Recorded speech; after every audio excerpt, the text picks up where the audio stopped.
নমস্কার, আমি শুভ। আপনারা দেখছেন agriculture technology research YouTube channel. যে সমস্ত দাদা অনেক দিন আগে বেগুন গাছ লাগিয়েছিলেন, বিশেষ করে ফাল্গুন মাস, চৈত্র মাস এবং বৈশাখ মাসে যারা বেগুন গাছ লাগিয়েছিলেন, এখন সেই গাছগুলির বয়স প্রায় 6 থেকে 8 মাস। তাই তো? তাই ভালো করে খেয়াল করে দেখবেন, সেই বেগুন গাছগুলিতে আগে যেভাবে ফলন হতো, এখন কিন্তু সেই রকমভাবে ফলন আর হচ্ছে না। এবং যেই ফলগুলি হচ্ছে, কেমন যেন শক্ত হচ্ছে এবং বিভিন্ন রকম শোষক পোকার আক্রমণের কারণে বেগুনের যে কালার কোয়ালিটি সব থেকে খারাপ হচ্ছে। ছবিতে যেটি দেখতে পাচ্ছেন, এই ধরনের কিন্তু সিমটম দেখতে পাওয়া যাচ্ছে। এবং বেগুন গাছগুলি দিনের পর দিন কেমন যেন দুর্বল হয়ে যাচ্ছে, তার পাশাপাশি গাছগুলি যেন হলুদ হয়ে যাচ্ছে।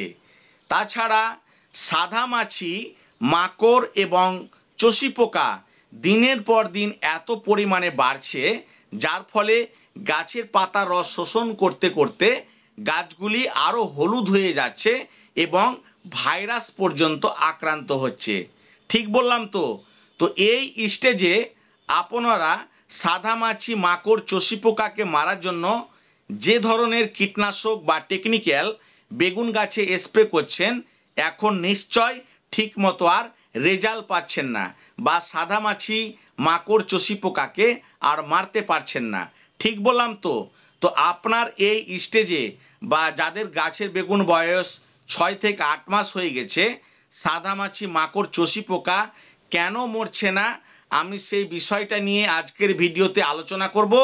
এবং সাদামাছি, মাকড়, চষি পোকাকে আবার কিভাবে আপনি সঠিকভাবে মারতে পারবেন, সেই বিষয়টা কিন্তু আজকের ভিডিওতে আলোচনা করব। এবং সেই বেগুন গাছগুলিতে আবার ভালোভাবে বেগুন কিভাবে করতে পারবেন, সেই বিষয়টা বলবো।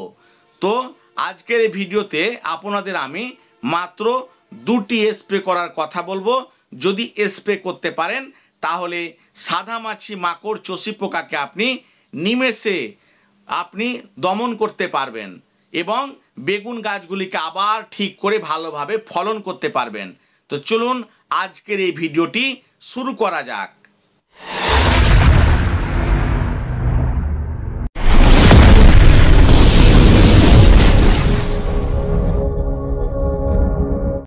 এখন আমি আপনাদেরকে যে সমস্ত কথাগুলি বলবো, একটু মনোযোগ সহকারে শুনবেন, না হলে ট্রিটমেন্ট কিন্তু সম্পূর্ণ ভুল হয়ে যাবে।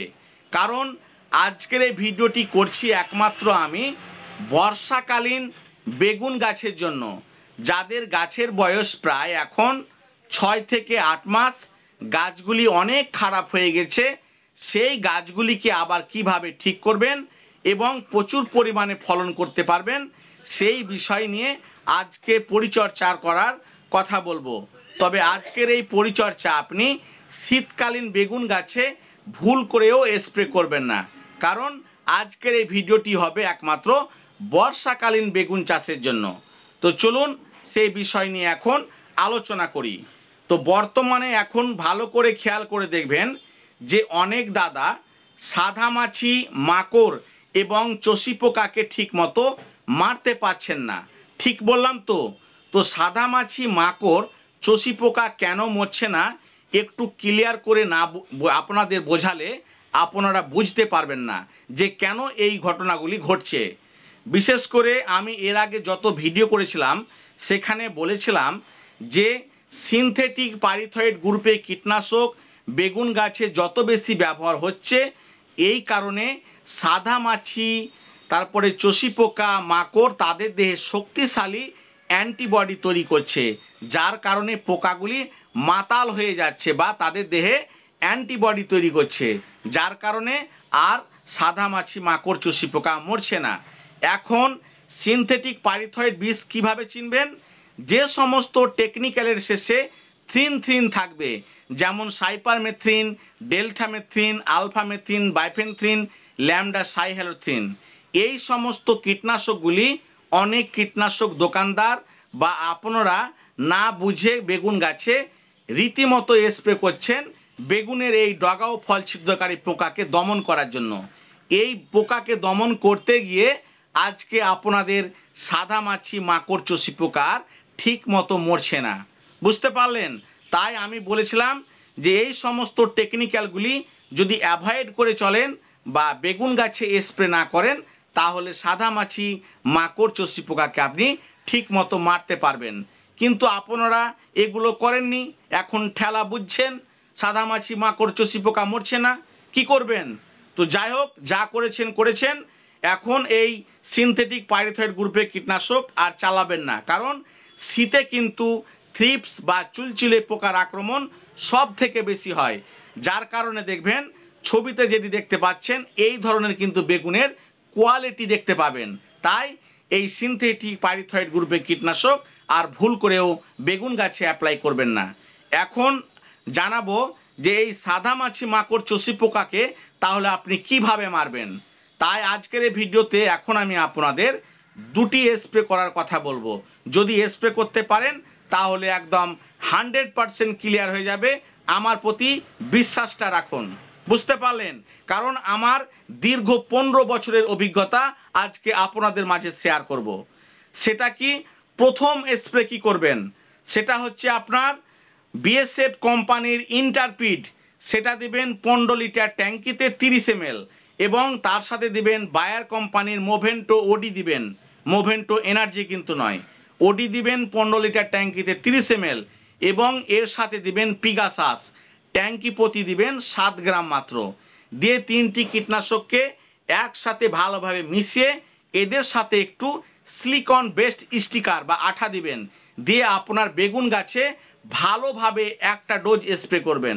তাহলে দেখবেন আপনার বেগুন গাছে দুর্দান্ত কিন্তু রেজাল্ট আসবে। এটা আপনারা অবশ্যই করবেন।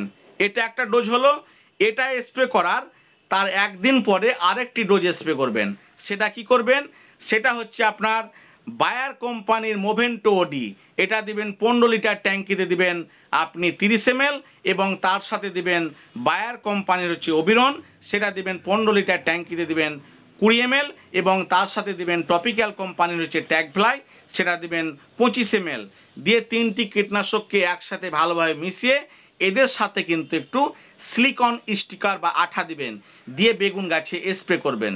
তাহলে দেখবেন সাদামাছি মাকড় চষি পোকা একদম আপনার জমি থেকে কিন্তু হারিয়ে যাবে। এটা আপনি মাথায় রাখবেন। বুঝতে পারলেন? তবে আরেকটি কথা জানিয়ে রাখি, এগুলো যখন স্প্রে করবেন জমিতে কিন্তু অবশ্যই জলসেচ দিবেন, তাহলে কিন্তু কার্যকারিতা কিন্তু আরো কিন্তু বেশি হবে। তাহলে বুঝতে পারলেন সাদামাছি মাকড় চষি পোকাকে মারার জন্য কি স্প্রে করবেন, এটা আমি ক্লিয়ার করে বলে দিলাম। তো বেগুন গাছগুলি তো দুর্বল হয়ে গেছে, একদম হলুদ হয়ে গেছে। আবার সেই গাছকে কিভাবে গাঢ় সবুজ করবেন বা প্রচুর পরিমাণে ফুল ফল আনবেন, তো সেটা আপনাদের মাঝে ক্লিয়ার করি। তাহলে কি করবেন? যে রামসাইডস কোম্পানির যে অল ইন গোল্ড সুপার আছে, এটা দিবেন 15 লিটার ট্যাঙ্কিতে দিবেন আপনি 50 ml এবং তার সাথে দিবেন ম্যাগনেসিয়াম সালফেট, যে কোনো কোম্পানির দিবেন, সেটা দিবেন ট্যাঙ্কিতে 70 গ্রাম এবং তার সাথে দিবেন আপনি হিউমিক অ্যাসিড মাত্র 10 গ্রাম, যে কোনো কোম্পানির। বুঝতে পারলেন? এবং তার সাথে পারলে এই প্লান্টেড সুপার অবশ্যই দিবেন, কারণ এর মধ্যে আছে zinc, boron, copper, molybdenum, manganese. এটা দিবেন 15 লিটার ট্যাঙ্কিতে 50 গ্রাম। দিয়ে সবটিকে একসাথে মিশিয়ে টানা আপনি 5 থেকে 7 দিন স্প্রে করবেন। তাহলে দেখবেন আপনার গাছ 10 থেকে 12 দিনের মাথায় খুব সুন্দর হয়ে যাবে। বুঝতে পারলেন? এই বিষয়গুলি আপনারা বেগুন গাছে চালাবেন, দেখবেন বেগুন গাছ খুব সুন্দর হয়ে গেছে। বেগুন গাছগুলি দিনের পর দিন কেমন যেন দুর্বল হয়ে যাচ্ছে, গাছগুলি থমকে দাঁড়িয়ে গেছে, শাখা প্রশাখা আর ঠিকমতো বৃদ্ধি হচ্ছে না। তাই এখন আমি আপনাদের আরেকটি মাত্র স্প্রে করার কথা বলবো। যদি স্প্রে করতে পারেন তাহলে প্রচুর পরিমাণে শাখা প্রশাখা বৃদ্ধি হবে এবং গিটে গিটে আপনার বেগুন ধরতে বাধ্য হবে। সেটা হচ্ছে জিওলাইফ কোম্পানির গৌরব।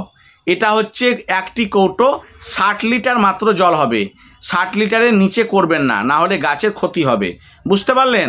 তাই এই গৌরবের সাথে কি করবেন, আপনার 15 লিটার ট্যাঙ্কিতে 20 গ্রাম জিঙ্ক দিবেন এবং কৃষি রসায়ন কোম্পানির যে পোষক পাওয়া যায় সেটা 15 লিটার ট্যাঙ্কিতে দিবেন 20 ml দিয়ে এই তিনটিকে একসাথে ভালোভাবে মিশিয়ে বেগুন গাছে আপনি স্প্রে করবেন। তবে মনে রাখবেন, জিওলাইফ কোম্পানির যে গৌরব 60 লিটারের নিচে আপনি মোটেও করবেন না। যদি আপনার 2 ট্যাঙ্কি জল লাগে তাহলে কি করবেন, সেক্ষেত্রে আপনি গৌরবটাকে আপনার 4 মগ জলে গুলবেন, দিয়ে 2 মগ জল আপনি ফেলে দিবেন, দিয়ে 2 মগ জল আপনি নেবেন। বুঝতে পারলেন? এবং তাদের সাথে আপনি ট্যাঙ্কি প্রতি 20 গ্রাম জিঙ্ক এবং পোষক হচ্ছে 20 ml একসাথে মিশিয়ে বেগুন গাছে স্প্রেটা চালাবেন। তাহলে আপনার গাছে প্রচুর পরিমাণে শাখা পোশাখা বৃদ্ধি পাবে। তবে আরেকটু বিষয় বলে রাখি, এই স্প্রেটা করার সময় মনে রাখবেন জমিতে অবশ্যই জলসেচ দিবেন। জলসেচ দিলে কিন্তু কার্যকারিতা আরও কিন্তু বৃদ্ধি পাবে। বুঝতে পারলেন? তো এই সমস্ত নিয়ম পদ্ধতিগুলি বেগুন গাছে অ্যাপ্লাই করুন, আপনি দুর্দান্ত রেজাল্ট পাবেন। তো আজকের এই ভিডিওটি একমাত্র বর্ষাকালীন বেগুন চাষের জন্য। যারা ভুগছেন, গাছ খারাপ হয়ে গেছে, গাছ কোনো মতেই ঠিক করতে পারছেন না, আমি যে সমস্ত ট্রিটমেন্ট বা পরিচর্যার করার কথা বললাম সেগুলো আপনার গাছে রীতিমতো অ্যাপ্লাই করবেন, তাহলে কোনো টেনশন নাই, আমি আছি। যদি আপনাদের কোনো প্রশ্ন থাকে তাহলে কমেন্টে অবশ্যই জানাবেন এবং এমার্জেন্সি যদি আপনাদের কোনো প্রয়োজন হয় তাহলে আমার এই কন্ট্যাক্ট নাম্বারে অবশ্যই ফোন করবেন। এবং কেউ যদি আমার কাছ থেকে বেগুন চাষের A to Z কীটনাশক, ছত্রাকনাশক, বিভিন্ন ভিটামিন নিতে চান তাহলে অবশ্যই আমার এই কন্ট্যাক্ট নাম্বারে যোগাযোগ করে আসবেন, সমস্ত কিছু পেয়ে যাবেন। তো আমার এই চ্যানেলে যারা প্রথম চ্যানেলটিকে এখনও সাবস্ক্রাইব করেননি, চ্যানেলটিকে অবশ্যই সাবস্ক্রাইব করুন এবং সঙ্গে থাকুন। আগামী দিনে খুব সুন্দরভাবে বেগুন চাষ করুন। তো আজকের এই ভিডিওটি এইটুকুটাই শেষ করা যাক। নমস্কার।